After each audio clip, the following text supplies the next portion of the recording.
দারুণ টেস্টি এই মাশরুম গরম গরম ভাত দিয়ে খুব সুন্দর লাগে। তো সকলে কেমন আছো? আমি খুব ভালো আছি। তো আজকে করব মাশরুম রান্না। তো খুবই নোংরা আছে মাশরুমগুলো। মাশরুমগুলো একটু ধুয়ে পরিষ্কার করে নেবো ভালো করে, কারণ এর ভিতরে অনেক পোকা থাকতে পারে। আর ধোয়ার পর এটাকে একটু হালকা জল দিয়ে কিন্তু আমি ভাপিয়ে নেবো, খুব হালকা, জাস্ট অল্প, মানে ভাপিয়ে নিলেই হয়ে যায়। তারপরে কড়াই আমি তেল দেবো, আর তেলের উপরে আমি দিয়ে দেবো রসুন।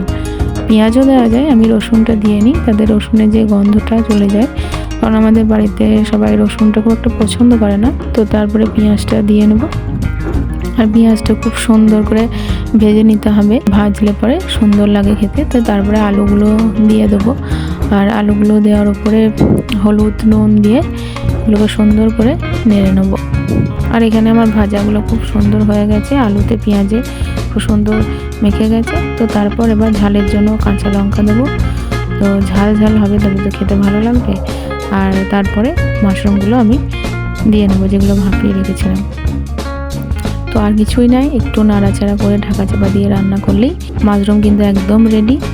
আর লঙ্কাগুলো অবশ্যই কিন্তু ভাত দিয়ে একদম মেখে খেতে হবে, তবেই কিন্তু এর টেস্টটা পাওয়া যাবে, যদি আমার মতো ঝাল খেতে পছন্দ করো।